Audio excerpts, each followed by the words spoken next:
Itunya mana mic-nya? Itu yang anak kirim itu yang baru. Ini baru.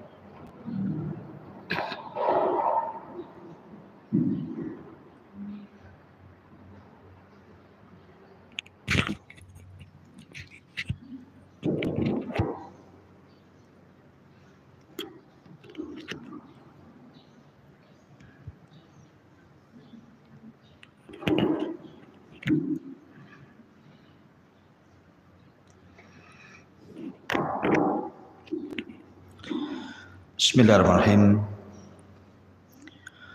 Assalamualaikum warahmatullahi wabarakatuh. Alhamdulillah wassalatu wassalamu ala Rasulillah wa ala alihi wa sahbihi wa mawalah. Wa la hawla wa la quwata illa billahi wa ba'd. Alhamdulillah, di pagi menjelang siang ini kita kembali bisa melanjutkan kajian tauhid dan kita masuk pada bab ke-34, merasa aman dari siksa Allah ataupun makar Allah dan berputus asa dari rahmat Allah subhanahu wa ta'ala.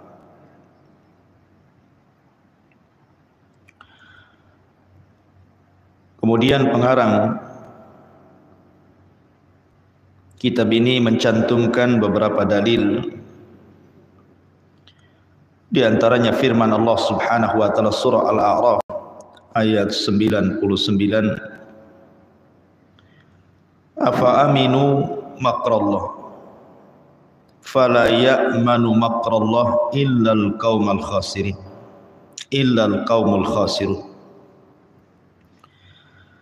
maka apakah mereka merasa aman dari azab Allah? Sesungguhnya tidak ada yang merasa aman dari azab Allah kecuali orang-orang yang rugi. Dan Allah Subhanahu wa taala mengatakan dalam surah Al-Hijr ayat 56, "Wa man yaqnut min rahmati rabbih illa dhalum." Dan tiada yang berputus asa dari rahmat Rabbnya kecuali orang-orang yang sesat. Kemudian diriwayatkan juga dari Ibnu Abbas radhiyallahu anhuma, ketika ditanya tentang dosa-dosa besar, walaupun sebagian ulama menganggap sanadnya lemah, maka Nabi sallallahu alaihi wasallam kemudian menjawab, "Asyirku billahi wal ya'su min rauhillahi wal amnu min makrillahi." Di antara dosa besar adalah syirik kepada Allah, berputus asa dari rahmat Allah, dan merasa aman dari makar Allah Subhanahu wa taala. Kemudian juga disebutkan oleh Abdul Razzaq, diriwayatkan dari sahabat Abdullah bin Mas'ud radhiyallahu anhu, dia berkata, "Akbarul kabair asyirku billah wal amnu min makrillah wal qunutu min rahmatillah wal ya'su min rauhillah." Dosa-dosa besar yang paling besar adalah menyekutukan Allah, merasa aman dari siksa Allah, berputus asa harapan dari rahmat Allah, dan berputus asa dari pertolongan Allah Subhanahu wa ta'ala. Baik. Pagi ini kita akan membahas dua perkara. Pertama, merasa aman dari makar Allah Subhanahu wa ta'ala atau siksa Allah, dan kebalikannya berputus asa dari rahmat Allah Subhanahu wa ta'ala. Ma'asyiral muslimat yang dimuliakan Allah Subhanahu wa ta'ala, kita tahu bahwa sebab terbesar kenapa orang itu gemar melakukan maksiat, kecanduan dengan maksiat, tidak mau berhenti dengan maksiat, penyebabnya adalah karena dia merasa aman dari makar Allah, atau dengan kata lain, karena dalam hatinya tidak ada rasa takut kepada Allah Subhanahu wa ta'ala. Ini yang menyebabkan kenapa orang itu tidak mau berhenti dari maksiat.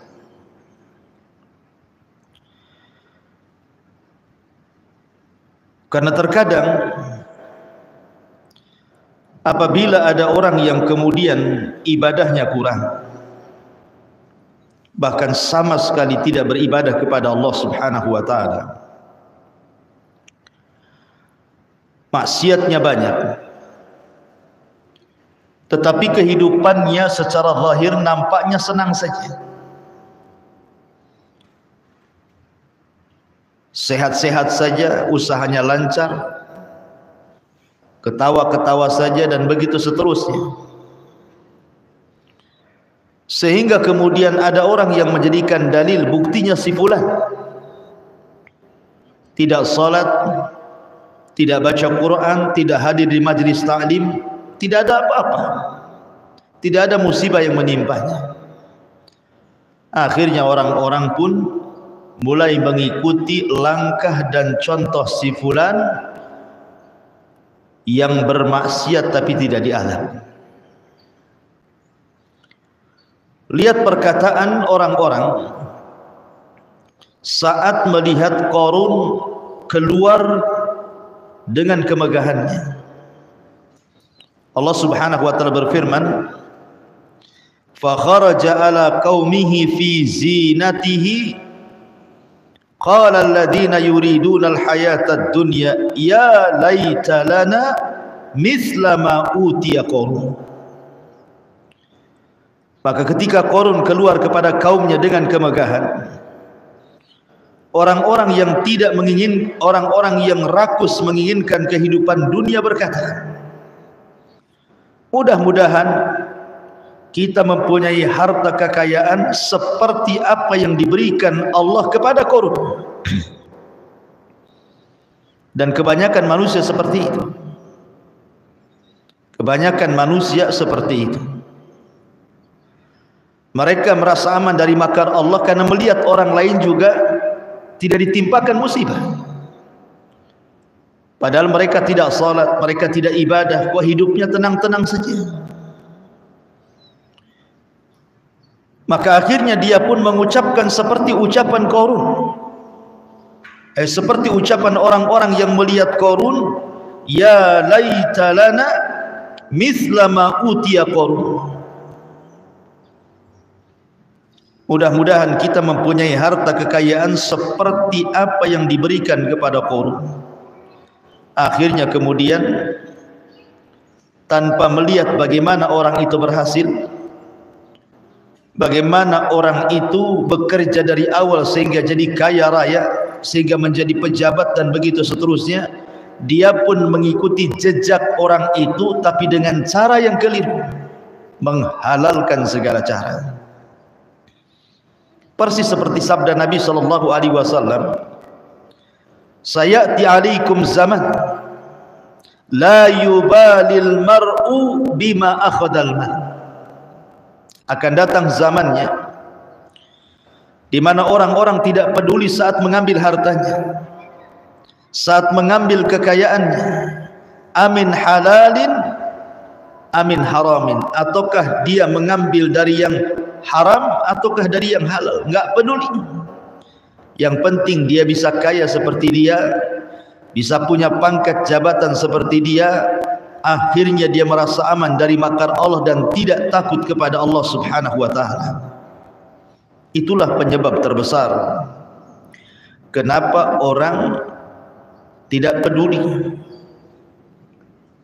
dan peduli dengan maksiat, karena tidak ada rasa takut dalam hatinya yang menimbulkan merasa aman dari makar Allah Subhanahu wa taala. Ma'asyiral muslimat yang dimuliakan Allah Subhanahu wa taala.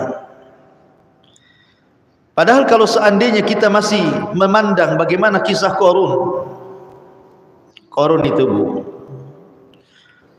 pada awalnya dia adalah pengikut Nabi Musa. Bahkan diceritakan bahwa Qarun ini seorang munawwir, orang yang memiliki bacaan Taurat yang paling indah di zamannya. Orang suka dengan Qarun. Akhirnya kemudian saat dibukakan kepada Qarun kekayaan yang membentang di hadapannya, sehingga Qarun menjadi kaya raya, akhirnya lupa diri. Begitulah kekayaan terkadang melupakan dirinya. Kalla innal insana la yatgha an ra'ahus taghna. Terkadang orang mudah melampaui batas ketika Allah Subhanahu wa taala berikan kecukupan kepadanya. Akhirnya kemudian Qarun ini dinasihati baik-baik. Kemudian dikatakan kepada Qarun, la tafrah innallaha la yuhibbul farihin. Qarun, jangan senang dulu, karena Allah Subhanahu wa taala tidak suka kepada orang-orang yang menyombongkan dirinya. Allah tidak suka dengan orang-orang yang menyombongkan dengan hartanya. Wabtaghi fima ataqallahu ad-daral akhirah wa la tansa nasibaka minad dunya wa ahsin kama ahsanallahu ilaik wa la tabghi al-fasada fil ard innallaha la yuhibbul mufsidin. Kemudian orang-orang baik ini pengikut Nabi Musa menasihati lagi, Qarun, carilah pahala negeri akhirat dengan apa yang telah dianugerahkan Allah kepadamu. Artinya hartamu itu gunakan di jalan Allah.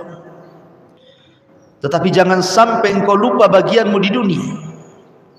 Dan jangan sampai lupa untuk berbuat baik kepada orang lain, sebagaimana Allah telah berbuat baik kepadamu. Sebagaimana Allah sudah membentangkan kekayaan kepadamu, maka kau harus berbuat baik kepada manusia. Berikan haknya, hartamu kepada manusia, zakatnya, sedekahnya. Dan janganlah kamu berbuat kerusakan di bumi ini, karena sungguh Allah tidak menyukai orang-orang yang melakukan kerusakan. Artinya Qarun itu sudah dinasihati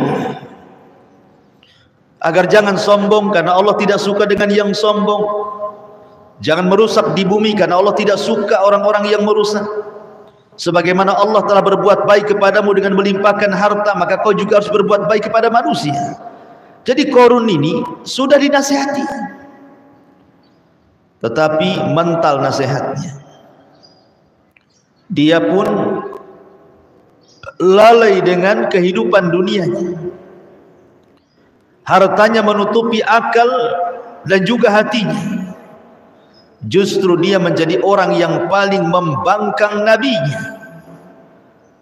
Maka apa yang terjadi ketika Qarun merasa aman dari makar Allah, tidak takut kepada Allah, maka Allah Subhanahu wa taala firmankan, fa khassafna bihi wa bidarihil arda fama kana lahu min fi'atin yansurunahu min dunillah wa ma kana minal muntasirin. Maka kami benamkan si Qarun beserta rumahnya, beserta harta-hartanya ke dalam perut bumi, maka tidak ada baginya satu golongan pun yang akan menolongnya selain Allah, dan tidak termasuk orang-orang yang dapat membela dirinya di hadapan Allah. Lihat, orang-orang yang merasa aman dari makar Allah, akhirnya Allah Subhanahu wa taala timpakan kepada Qarun azab yang sangat pedih, ditenggelamkan dirinya dan seluruh harta-hartanya. Ma'asyiral muslimat yang dimuliakan Allah Subhanahu wa taala, Uqbah ibn Amir radhiyallahu an mendengar hadis dari Nabi sallallahu alaihi wasallam. Kata Nabi sallallahu alaihi wasallam, "Idza ra'aitallaha yu'til 'abda minad dunya 'alal ma'asihi ma yuhibbu fa innama huwa istidrajuh." Perhatikan di sini. Apabila engkau melihat Allah memberikan kepada hambanya banyak dunia, padahal dia ahli maksiat. Kan begitu Bu ya, di masyarakat itu kadang ibu melihat tetangga ibu enggak sholat tetapi kaya, enggak sholat tapi sehat, enggak sholat tapi bisnisnya lancar, enggak sholat tetapi hidupnya nampaknya senang-senang. Apa kata Nabi sallallahu alaihi wasallam, kalau engkau melihat Allah memberikan sesuatu kepada hambanya dari dunia, padahal dia di atas kemaksiatan kepada Allah Subhanahu wa taala, bahkan dia cinta dengan maksiat itu. Kata Nabi sallallahu alaihi wasallam, fa innama huwa istidraj. Itu hanya istidraj saja, Bu. Apa istidraj itu, Bu? Istidraj itu artinya Allah sengaja membiarkan. Dibiarkannya dia sampai pada waktunya Allah kirim azabnya. Makanya kemudian Uqbah, Rasul Nabi sallallahu alaihi wasallam membacakan sebuah ayat kepada kita semuanya setelah mengatakan seperti itu, falamma nasu ma dzukkiru bih fatahna alaihim abwaaba kulli syai'in hatta idza farihu bima utu akhadnahum baghtatan fa idza hum mublisun. Maka ketika mereka melupakan peringatan yang telah diberikan kepada mereka, kami pun membukakan semua pintu kesenangan untuk mereka. Ketika mereka melupakan peringatan yang telah diberikan kepada mereka, kata Allah, kami pun membukakan semua pintu kesenangan untuk mereka. Mereka tidak salat, mereka maksiat, tapi mereka senang dengan dunia. Dibukakan dunia lebar-lebar kepadanya. Tetapi apa yang terjadi? Sehingga ketika mereka bergembira dengan apa yang telah diberikan kepada mereka dari Allah, akhadnahum baghtatan fa idzahum mublisun, maka siksa mereka, Allah atau kami siksa mereka secara tiba-tiba, maka ketika itu mereka terdiam berputus asa. Begitulah Allah Subhanahu wa taala terkadang membiarkan orang itu di atas kesenangan dulu. Di atas kesenangan dulu, setelah kemudian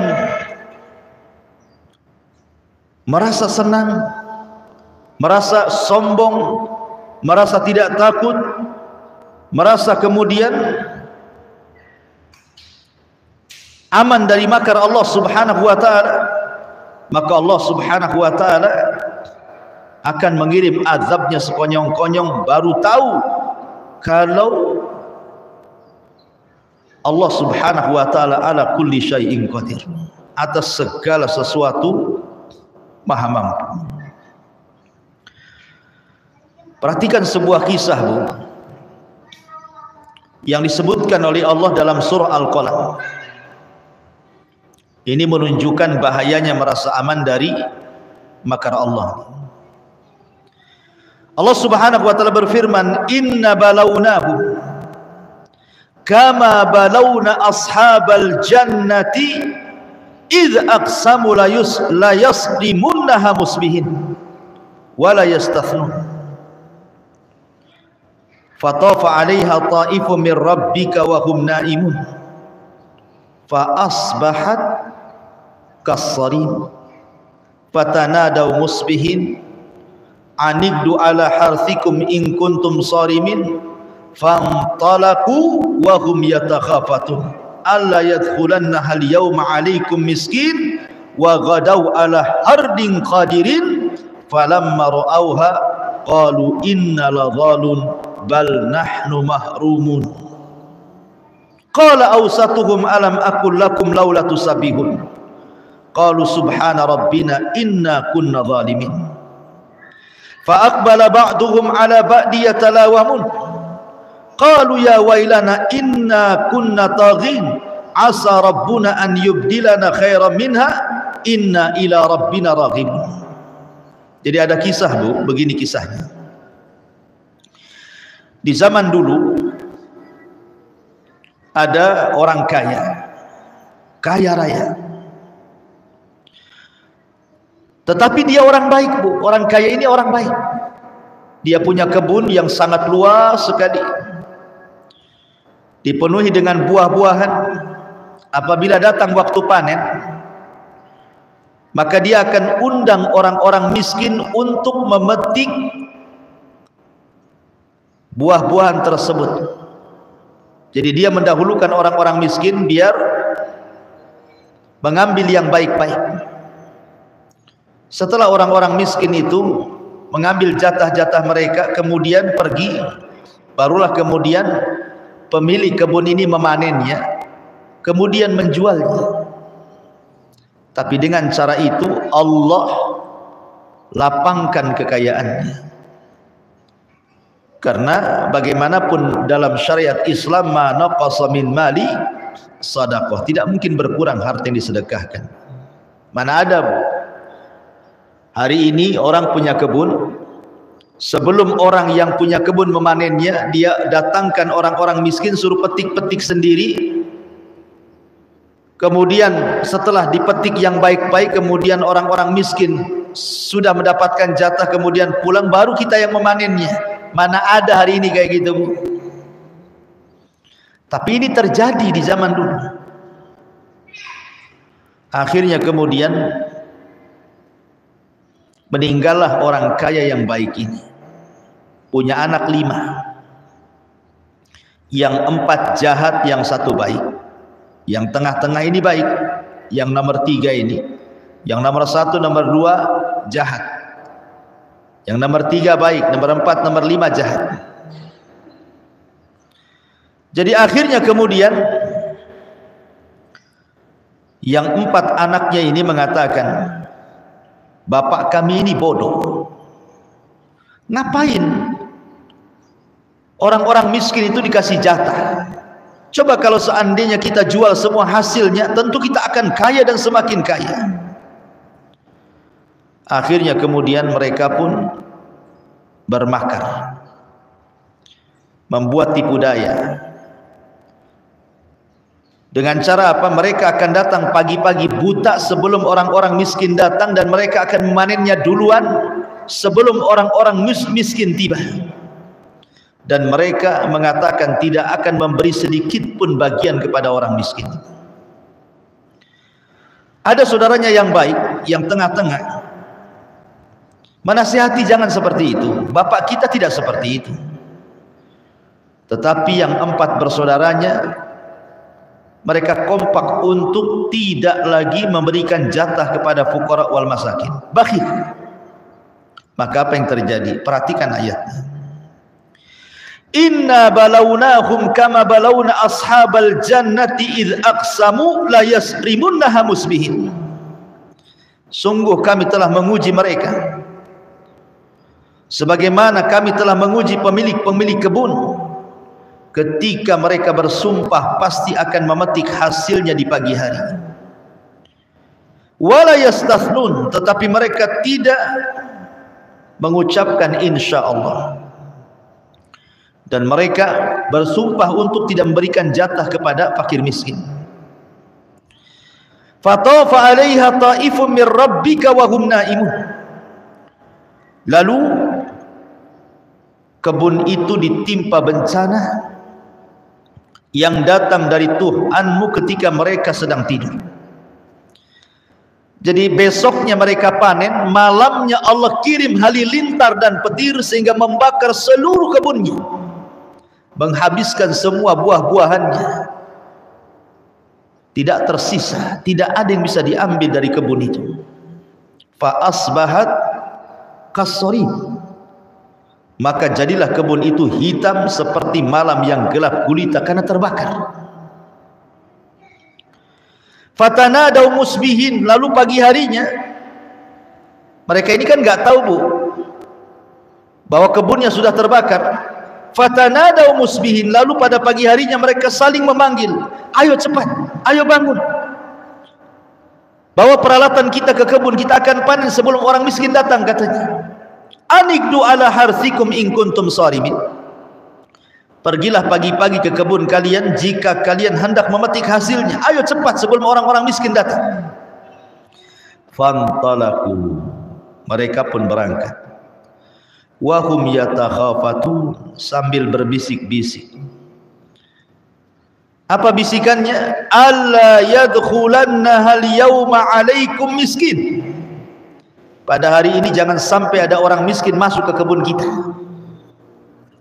Wa ghadaw ala hardin qadirin, dan berangkatlah mereka pada pagi hari dengan niat menghalang-halangi orang miskin, padahal mereka mampu untuk bersedekah kepada orang-orang miskin. Mereka kaya, mereka sanggup memberikan kepada orang miskin dan tidak mengurangi harta mereka. Tapi karena bakhil, tidak punya rasa takut kepada Allah, tidak membalas nikmat dengan syukur, merasa aman dari makar Allah. Falamma ra'auha, ketika mereka melihat kebunnya yang sudah terbakar habis tidak tersisa, qalu, mereka mengatakan, inna ladhalun, sungguh kita benar-benar tersesat. Oh, ini bukan kebun kita, kita salah nih, ini kebun orang nih. Akhirnya kemudian dia cari lagi kebunnya, datang lagi ke situ. Dia cari lagi kebunnya, datang lagi ke situ. Memang itu kebunnya yang sudah terbakar. Akhirnya mereka mengatakan, bal nahnu mahrum, bahkan kita tidak memperoleh apapun. Makanya orang yang tengah-tengah dari anak si bapak kaya yang baik ini mengatakan, qala awsatuhum, berkatalah seseorang yang paling bijak di antara mereka, alam aqul lakum laula tusabbihun, bukankah telah kukatakan kepada kalian, maka mengapa kalian tidak bertasbih, memuja Tuhan, bersyukur kepada Allah, memberikan jatah kepada fuqara wal masakin. Qalu subhana rabbina inna kunna zalimin, mereka mengucapkan maha suci Tuhan kami, sungguh kami adalah orang-orang yang zalim. Maka fa'aqbala ba'duhum ala ba'di yatalawamun, lalu mereka sesama mereka saling menyalahkan. Qalu ya wailana inna kunna taghin, baru mereka sadar dan mereka katakan, celaka kita, sesungguhnya kita orang-orang yang melampaui batas. Asa rabbuna an yubdilana khairan minha inna ila rabbina raghibun. Mudah-mudahan Tuhan memberikan ganti kepada kita dengan kebun yang lebih baik daripada yang ini. Sungguh kita mengharap ampunan Tuhan kita. Kadzalikal adzab, seperti itulah azab dunia. Wala adzabul akhirati akbar, dan azab akhirat jauh lebih besar. Lau kanu ya'lamun, kalau mereka paham dan tahu hakikat azab akhirat. Beginilah nasib-nasib orang yang merasa aman, Bu, dari makar Allah. Maka jangan pernah aman dari makar Allah. Azab dunia saja sudah pedih, apalagi azab akhirat. Makanya orang-orang yang merasa aman dari makar Allah, dari azab Allah, baik azab dunia ataupun akhirat ini, harusnya mereka itu melihat bagaimana Nabi SAW bersabda ketika Nabi SAW suatu hari tidak suka makan, tidak suka minum, murung, sehingga sahabat bertanya, ada apa engkau wahai Rasul? Rasanya ada sesuatu pada dirimu. Kata Nabi SAW, kaifa un'am wa qad iltaqa masahibu qarnin qarna. Bagaimana saya bisa merasakan nikmat hidup, kata Rasul, kalau pemilik sangkakala Israfil sudah meletakkan moncongnya di mulutnya dan siap ditiupkan untuk kiamat besar, kehancuran alam semesta. Bagaimana mungkin orang bisa merasa aman dari makar Allah? Bahwa di sana ada kiamat, di sana ada azab kubur, di sana ada hari kebangkitan, di sana ada hari matahari didekatkan di atas kepala, di sana ada hari di mana keringat dicucurkan, di sana ada hari di mana timbangan-timbangan akan dibentangkan, catatan-catatan akan diterbangkan, kemudian jembatan akan dibentangkan di neraka jahanam. Kenapa kita tidak takut dengan makar Allah? Ma'asyiral muslimat yang dimuliakan Allah Subhanahu wa taala. Maka bahaya orang yang merasa aman dari makar Allah Subhanahu wa taala. Karena begini, Bu, di dunia saja kita bisa melihat ya, rata-rata musibah yang ditimpakan Allah, baik banjir, tsunami, gempa, angin puting beliung, dan macam-macam yang kita saksikan di negara kita atau di negara orang. Itu rata-rata kalau musibah itu datang, Bu, itu rata-rata di waktu ketika manusia sedang tidur, sedang lalai. Rata-rata musibah itu datang di saat manusia sedang bermain-main, tidak sadar kalau musibah akan datang. Kan begitu, Bu, lihat. Kenapa banyak orang mati saat gempa? Karena orang itu tidak tahu akan ada gempa. Kenapa banyak orang mati saat tsunami? Karena orang itu tidak tahu saat tsunami, bahwa tsunami akan datang, bahwa angin puting beliung akan datang, bahwa banjir akan datang. Kalau orang sudah tahu kan pasti menyelamatkan diri, Bu. Nggak ada orang yang mati kan. Makanya Allah Subhanahu wa taala mengatakan, afa amina ahlul qura an ya'tiyahum ba'suna bayata wa hum naimun. Awa amina ahlul qura an ya'tiyahum ba'suna duha wa hum yal'abun. Maka apakah penduduk negeri ini merasa aman dari siksa kami yang datang malam hari ketika mereka tidur? Ataukah penduduk negeri ini merasa aman dari siksa kami saat datang sementara mereka sedang bermain-main? Afa aminu makrallah fala ya'manu makrallah illal qaumul khasirun. Atau apakah mereka merasa aman dari siksa Allah yang datang tidak terduga? Tidak ada yang merasa aman dari siksa Allah kecuali orang-orang rugi. Terkadang ada orang yang mati saat terjadi musibah itu tidak sempat bertobat, Bu. Tidak sempat dia sholat. Dia tidak pernah sholat tapi ngaku Islam. Saat datang tsunami, saat datang gempa, saat datang banjir, tidak sempat sholat, dia mati. Tidak sempat tobat, dia mati. Tidak sempat mengembalikan hak orang lain yang diambilnya. Tidak sempat dia meminta maaf kepada orang yang dizaliminya. Tidak sempat dia memperbaiki dirinya, mengeluarkan hak hartanya dari sedekah dan zakatnya. Tidak sempat apa-apa. Tiba-tiba kemudian datang kematian kepadanya. Apa yang terjadi? Su'ul khatimah. Dia mati di atas keburukan. Apa ini yang diinginkan? Itulah bahayanya kalau orang tidak takut kepada Allah, dan kalau orang itu merasa aman dari makar Allah subhanahu wa ta'ala. Ma'asyiral muslimat yang dimuliakan Allah subhanahu wa ta'ala, makanya tanamkan rasa takut ini pada setiap hati kita. Rasa takut kita kepada Allah, karena ini termasuk rukun ibadah. Ibu kalau sholat pasti baca Al-Fatihah kan, Bu?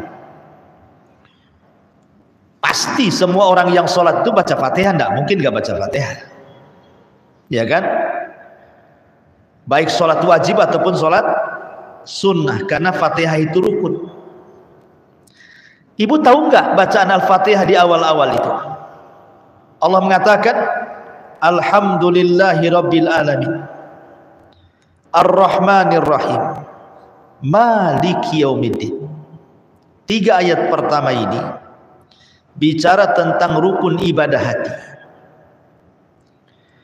Alhamdulillahi Rabbil Alamin melahirkan perasaan cinta kita kepada Allah. Karena tidaklah Allah dipuji oleh kita kecuali karena kita cinta dengan Allah, makanya kita puji Allah. Karena orang yang membenci tidak mungkin memuji. Lahirlah cinta. Ar-Rahmanir Rahim. Allah Maha Penyayang lagi Maha Pengasih. Dari Ar-Rahman dan Rahim lahirlah sifat rahmat. Dari sifat rahmat ini lahirlah roja, harapan. Karena Allah itu Rahim, ada harapan kita kepada Allah Azza wa Jalla, meminta apa yang ada di sisi Allah Subhanahu wa ta'ala, karena Allah Rahim.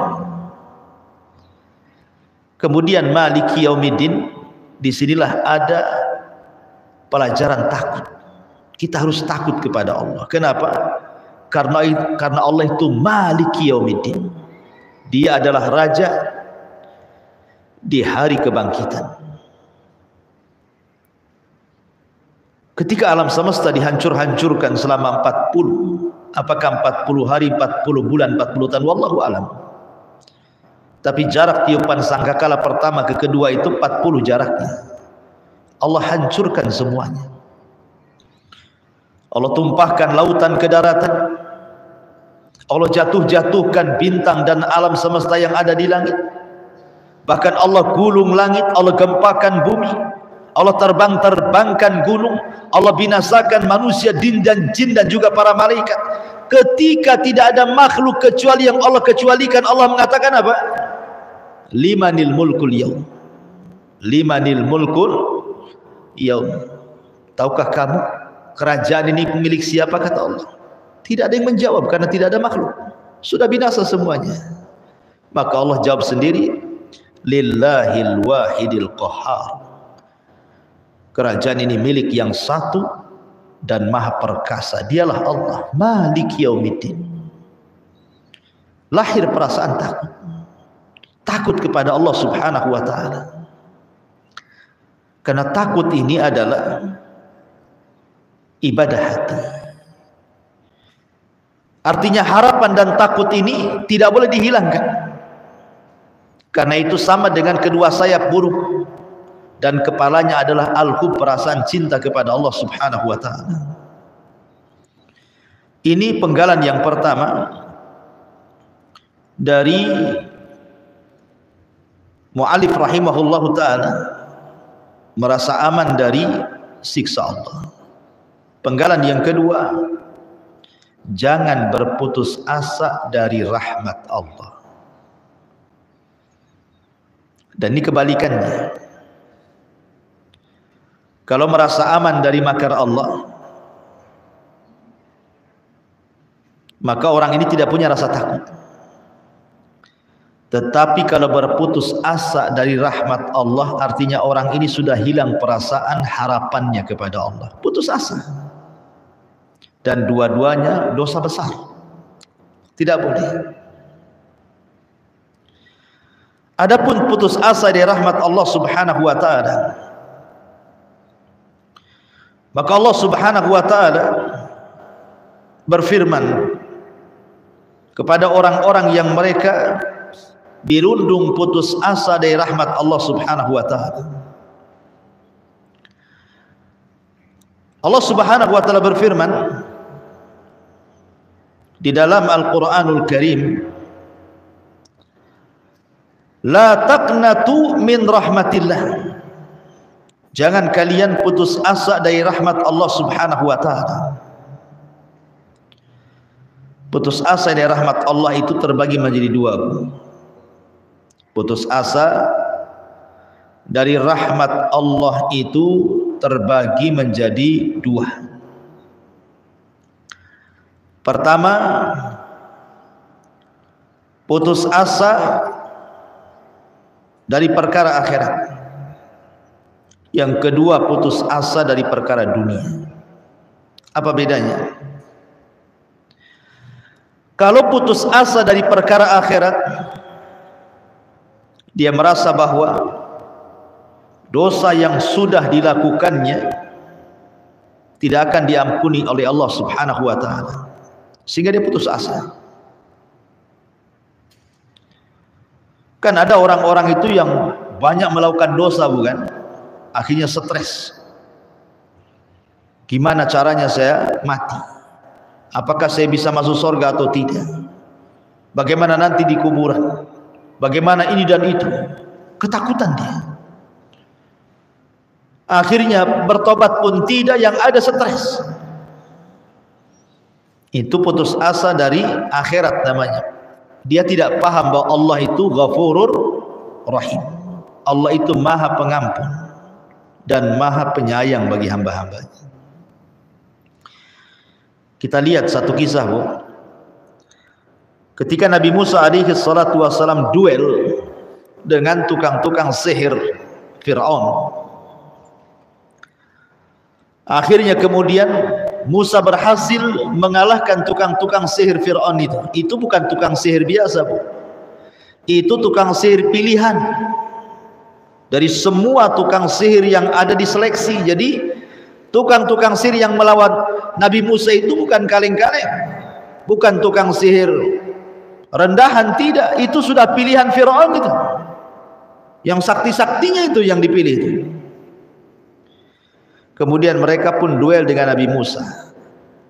Mereka tidak sadar siapa yang dihadapi Musa. Kalimullah, ulul azmi, nabi, rasul, punya mukjizat. Ketika mereka melemparkan tali-talinya sehingga dihayalkan seolah ular yang menyerang Nabi Musa, maka Allah perintahkan Musa untuk melempar tongkatnya, tiba-tiba jadi ular beneran, bukan hayalan. Kalau mereka kan ular hayalan, kalau Nabi Musa ular beneran, besar lagi, kadang membesar, kadang mengecil, memakan tambang-tambang itu. Berkomat kamitlah dukun-dukun Fir'aun itu, tetap saja tidak bisa merubah ular Nabi Musa, karena itu bukan hayalan, itu beneran. Itu mukjizat dari Allah. Ketakutan akhirnya, karena ketakutan menyerahlah tukang-tukang sihir Fir'aun itu tiba-tiba bertobat. Kemudian sujud kepada Allah Azza wa Jalla. Ketika kemudian mereka tukang-tukang sihir itu sujud kepada Allah, mengikuti agamanya Nabi Musa, Fir'aun marah. Kemudian Fir'aun mengatakan, amantum qabla an adzana lakum. Berani-beraninya kalian beriman kepada Musa sebelum aku izinkan. Subhanallah, beriman saja harus izin si Fir'aun. Akhirnya Fir'aun pun mengatakan, kalau begitu kubunuh kalian semua, kalau kalian tidak murtad kembali. Akhirnya Allah takdirkan tukang-tukang sihir yang tobat ini istiqomah pula dia, tidak mau murtad. Akhirnya Fir'aun membunuh semua tukang-tukang sihir itu. Abdullah ibn Abbas radhiyallahu anhuma mengatakan, lihat tukang-tukang sihir itu. Di pagi hari mereka saharatun fajar, menjadi tukang sihir yang jahat. Tapi di sore hari syuhadaun barara. Tukang-tukang sihir itu menjadi para syuhada, orang yang mati syahid dan mati di atas kebaikan. Dan Allah masukkan mereka ke dalam surga. Yang ingin saya katakan, Bu, tukang-tukang sihir Fir'aun itu tidak pernah sujud kecuali satu kali. Tidak pernah beribadah kecuali hanya satu kali sujud saja itu seumur hidupnya. Mereka bergelimang dengan kesyirikan, menyembah berhala, menyembah Fir'aun. Mereka tidak punya kebaikan sama sekali. Mereka hanya sujud satu kali, habis itu dibantai oleh Fir'aun. Kata Abdullah ibn Abbas radhiyallahu anhuma, lihat tukang-tukang sihir Fir'aun itu. Di pagi hari mereka tukang sihir yang jahat, tapi di sore hari mereka menjadi para syuhada yang baik. Apa maknanya? Tukang sihir ini tidak punya kebaikan, tapi ketika tobat dan sujud satu kali, cukup bagi Allah untuk menyayangi tukang sihir ini dan masukkan ke dalam surga. Menunjukkan bahwa rahmat Allah itu lebih luas dibandingkan murkanya. Padahal kalau dibelen-belen, Bu, enggak belen kan, Bu. Seumur hidup dia melakukan kesyirikan, satu kali sujud menghilangkan semua dosa syiriknya, kan enggak belen. Tapi begitulah rahmat Allah mendahului kemurkaan Allah. Maka jangan pernah putus asa dari rahmat Allah. Jangan pernah putus asa dari rahmat Allah. Dahulu ada orang yang banyak melakukan dosa, Bu. Banyak dosa yang dilakukannya. Entah berapa dosa tidak terhitung yang sudah dia lakukan. Sampai dia ketakutan saat hendak meninggal. Akhirnya dia kumpulkan anak-anaknya dan berwasiat. Nah, kalau bapakmu mati, bakar bapakmu. Kemudian nanti debunya, abunya itu sebar di semua lautan yang ada di bumi. Sebab kalau Allah mampu membangkitkan diriku, tentu Allah akan mengazab diriku dengan azab yang belum pernah ada azab sebelum dan sesudahnya, katanya. Dia berwasiat begitu kepada anaknya, saking ketakutannya kepada Allah Azza wa Jalla. Dia mengatakan, nak, bakar aku, debunya nanti sebarkan ya di semua lautan di bumi. La in qadirallah, kalau Allah takdirkan mampu membangkitkan diriku, la yu'adzibanni azaban la yu'adzibuhu ahadun minal alamin. Sebab kalau Allah mampu membangkitkan diriku, dia akan mengazab aku dengan azab yang belum pernah ada siapapun diazab di alam semesta ini. Akhirnya betul-betul mati, Bu. Wasiatnya pula kemudian dilakukan anak-anaknya, dibakar pula tu badannya. Habis itu abunya disebar di banyak lautan. Dia tidak tahu bahwa Allah itu ala kulli syai'in qadir. Allah itu mampu atas segala sesuatu, apalagi membangkitkan walaupun sudah jadi debu. Tiba-tiba Allah kumpulkan debu-debunya, kemudian dibangkitkan kembali, kemudian dihadapkan ke hadapan Allah. Kemudian Allah Subhanahu wa taala berfirman kepada orang ini, ma fa'alta, apa namanya, apa yang membuat kamu melakukan seperti itu wahai fulan? Apa yang membuat, apa alasan kamu sehingga engkau melakukan seperti itu, berwasiat kepada anak-anakmu untuk dibakar, disebar abunya? Kalau Allah sanggup membangkitkan diriku, aku akan diazab yang tidak pernah ada orang di alam semesta diazab sepertiku, katanya. Ma hamalaka alaan fa'alta bikada. Apa yang membuat kamu untuk melakukan seperti itu wahai fulan? Maka orang ini mengatakan, khaufuka ya Rabb, karena rasa takutku kepadamu. Akhirnya apa? Karena dia punya rasa takut kepada Allah, datanglah rahmat Allah kepadanya. Ketika Allah mengetahui alasannya, karena takut, Allah sudah tahu alasannya apa, tapi Allah ingin menguji, apa yang membuat kamu melakukan seperti ini? Dia mengatakan, khaufuka ya Rabb, karena takutku kepadamu. Ketika dia mengatakan, karena takutku kepadamu ya Rabb, sehingga aku berwasiat seperti ini, datang rahmat Allah di sini. Akhirnya Allah berikan rahmatnya dan dia pun dimasukkan ke dalam surga. Subhanallah, itulah kasih sayang Allah Subhanahu wa ta'ala. Jadi kita ini punya Rabb yang maha pengasih, maha penyayang. Lalu buat apa kita ini kemudian berputus asa dari perkara akhirat? Dahulu ada orang yang membunuh 99 jiwa. Kemudian dia ingin bertobat. Salah tanya dia. Tanya pula pendeta yang jahil. Ini kan di masa dulu, bukan di masa Islam. Kata pendeta yang jahil ini, oh, kamu tidak ada ampunan. Kau sudah banyak bunuh orang, 99 nyawa kau bunuh. Mana ada lagi ampunan? Ampunan sudah tertutup. Marah dia, Bu. Dibantainya pendeta itu. Genap 100. Tapi dia tidak putus asa. Dia cari lagi orang yang bisa ditanya. Berjumpa pula dengan orang alim. Pendeta tapi alim yang satu ini. Yang tadi pendeta jahil. Ini yang satu alim. Ditunjukkanlah sama pendeta alim ini, kalau kau ingin bertobat, di sono ada desa semuanya orang alim, orang soleh, belajar kau di sana. Mudah-mudahan Allah terima tobatmu. Senang dia, karena ingin betul-betul tobat. Berangkat dia. Ketika di tengah jalan, Allahu a'lam apa yang terjadi, tiba-tiba kemudian dia mati. Belum sampai ke desa yang dituju. Datang malaikat azab mau mengambil ruhnya. Ketika ruh itu hendak diambil malaikat azab, datang pula malaikat rahmat hendak mengambil ruhnya. Rebutanlah antara malaikat azab dan malaikat rahmat tentang ruh anak yang mau tobat ini, yang sudah membunuh 100 jiwa ini. Kata malaikat azab, dia pantas masuk neraka. 100 jiwa sudah dia bunuh.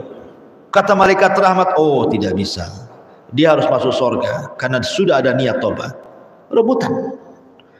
Akhirnya Allah Subhanahu wa taala putuskan dan mengutus malaikat hakim. Akhirnya mengatakan, sudah gini saja. Ukurlah antara kematiannya dengan desa yang dituju, dengan kematiannya dengan orang yang ditanya, orang alim yang ditanya. Sebenarnya secara jarak kematian dia dengan orang yang alim yang ditanya itu lebih dekat. Artinya malaikat azab berhak dengan ruhnya. Tetapi karena rahmat Allah, dilipat bumi, didekatkan dengan desa yang dituju, maka malaikat rahmat mengambil ruhnya. Subhanallah. Harusnya dia diambil malaikat azab, tapi dilipat bumi oleh Allah. Menunjukkan apa? Kasih sayang Allah kepada kita. Sebesar apapun dosa yang dilakukan manusia, kalau dia betul-betul datang kepada Allah ingin bertobat, Allah ampuni. Dosa sebesar syirik sekalipun kalau kita bertobat, Allah ampuni. Ya ibna Adam, law dhunubuka ananas sama summa astaghfartani ghafartu laka ala ma kana minka wala ubali. Hai anak Adam, kata Allah dalam hadis kudusi, kalau dosamu membumbung sampai ke langit, kemudian kau minta ampun kepadaku, ku ampuni. Jadi jangan putus asa dari rahmat Allah tentang perkara akhirat. Yang kedua, ada orang-orang yang putus asa itu dari urusan dunia. Contoh umpamanya kekurangan ekonomi. Kan banyak Bu, saya pernah melihat di YouTube berita gitu ya. Ada seorang ibu meracuni berapa, 2 atau 3 anaknya. Jadi anaknya suruh minum racun, mati semua, termasuk anak bayinya itu suruh minum racun. Habis itu dia sendiri minum racun, mati semua. Dia dan 3 anaknya, termasuk anak bayinya itu, diajak mati bareng-bareng. Kemudian dia nulis surat. Isi suratnya itu ditujukan kepada suaminya. Kemudian isi surat itu intinya adalah mereka sudah tidak sanggup lagi hidup karena harus menanggung 3 anaknya. Dia tidak sanggup hidup karena tidak sanggup menanggung anak-anaknya, mencari nafkah untuk cari makan anak-anaknya. Akhirnya putus asa mengakhiri hidupnya. Lihat, dan berita seperti ini bukan 1-2 kali berita, tapi selalu ada berita yang semakna dan semisal berita ini. Orang-orang yang bunuh diri karena putus asa, masalah ekonomi, masalah dunia. Dia tidak yakin bahwa Allah itu Rahim. Allah yang mengatakan dalam Al-Quran, nahnu narzukukum wa iyahum, aku loh yang memberikan rizki kepada kalian dan anak-anak kalian. Kita ini hanya berusaha saja melangkah cari, nanti Allah tunjukkan semua ada rizkinya. Wa ma min dabatin fil ardi illa 'ala Allah rizquha, tidak ada binatang yang melata kecuali ada rizkinya, dan Allah tidak mewafatkan seorang hamba kecuali Allah sempurnakan rizkinya. Dan malaikat pembawa rizki utusan Allah tidak mungkin salah alamat saat memberikan rizkinya.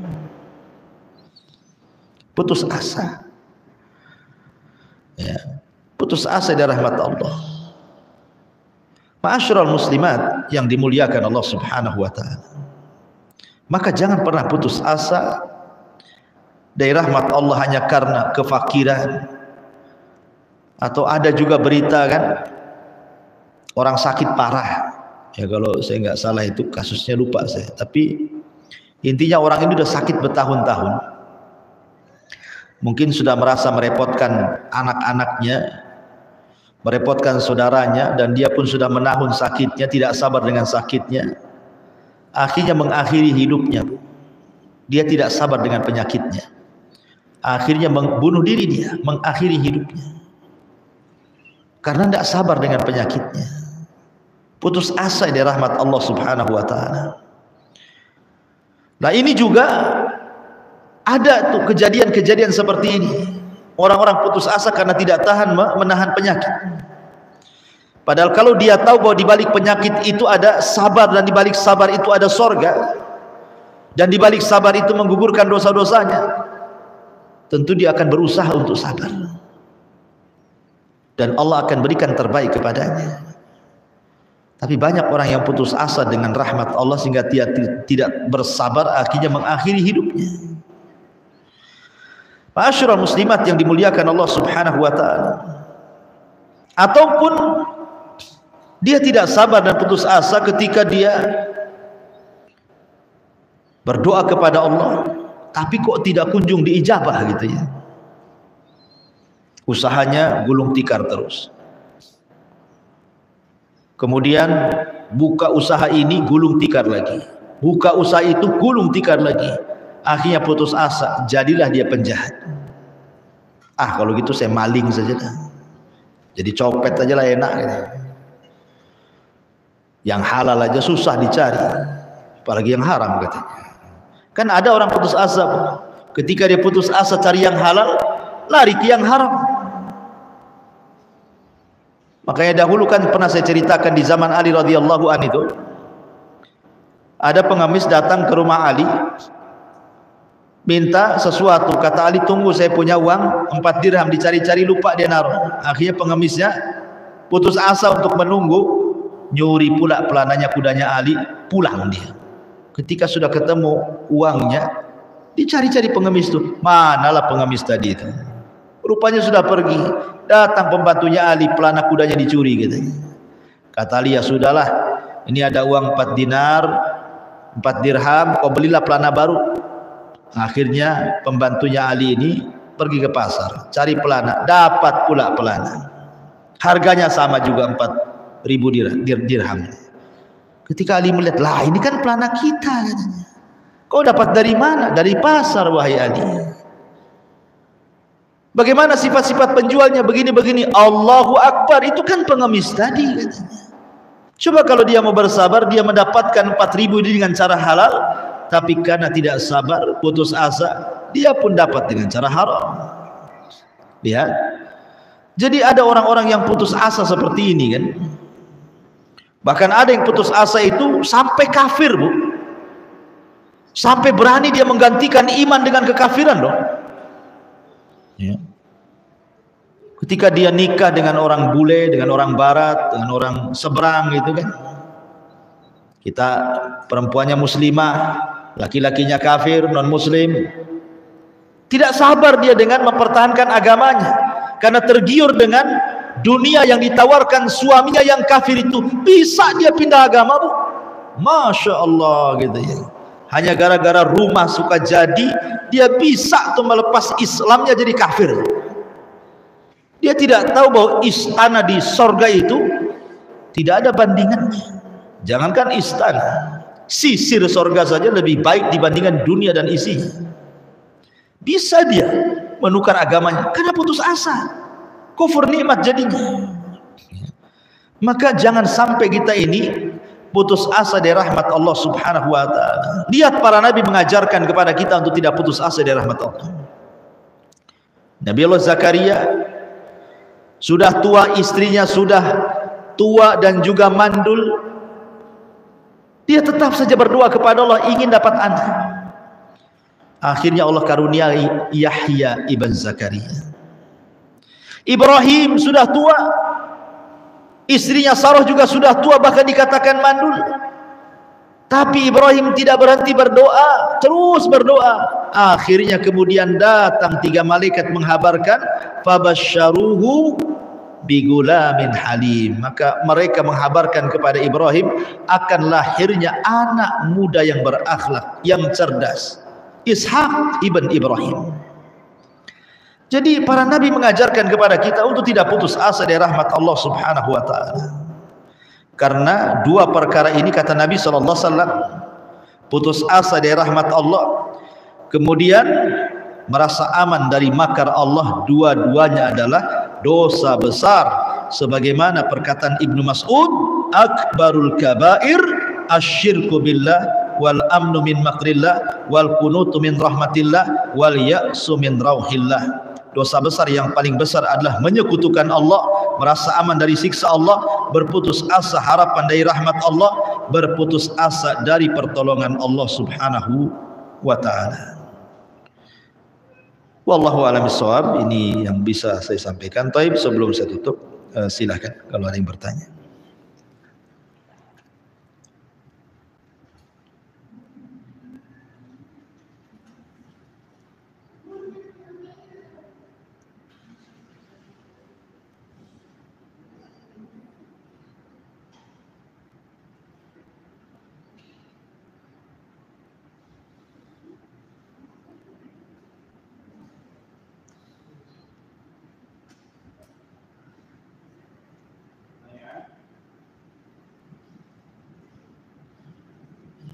Ya, kalau nggak ada, alhamdulillah.